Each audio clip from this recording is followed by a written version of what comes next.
છોટાઉદેપુર જિલ્લામાં બોડેલીના યુવકનો નગ્ન વિડીયો બનાવી વાયરલ કરવાની ધમકી આપી ₹8,50,000 પડાવી લેનાર ઇસમની છોટાઉદેપુર સાયબર ક્રાઇમ દ્વારા ધરપકડ કરવામાં આવી। પ્રાપ્ત માહિતી અનુસાર છોટાઉદેપુર જિલ્લાના બોડેલીના એક ઇસમને આયુર્વેદિક નિદાન કરવાના બહાને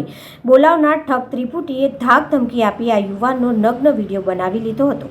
અને આ યુવાનને આ નગ્ન વિડીયો તેના જ મોબાઈલમાં મોકલ્યો હતો અને આ ઇસમને વાયરલ કરવાની ધમકી અવારનવાર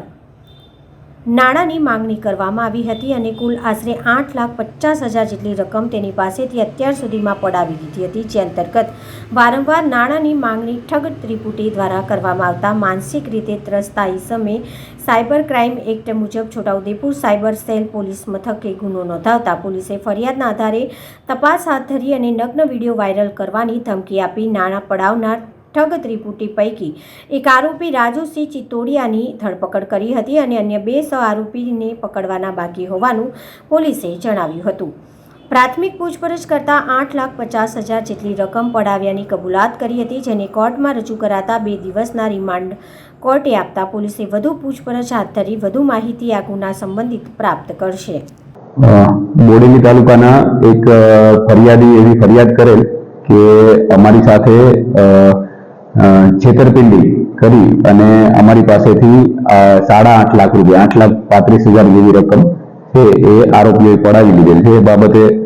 ફરિયાદ દાખલ કરી અને એમાં તપાસ કરતા આગળ એવું જાણવા મળેલ કે આ જે તે આરોપીઓએ એક કાવતરું ઘડી અને આ બોડેલીના વ્યક્તિ સાથે એનો નગ્ન વિડીયો ઉતારી અને ત્યારબાદ એની પાસેથી બળજબરીથી એને વિડીયો પોતાના ફોનમાં મોકલી આપી અને બળજબરીથી તેની સાથે ₹8.5 લાખ પડાવી લીધેલ છે અને એની તપાસ કરતા એક રાજુસિંહ ચિત્તોડિયા નામનો એક વ્યક્તિ અમને આ તપાસમાં મળી આવેલ છે અને બીજા 2 આરોપીઓ હાલ ફરાર છે અને જે પકડાયેલ આરોપીની હાલ રિમાન્ડ પર છે અને આગળની કાર્યવાહી હાલ ચાલુ છે।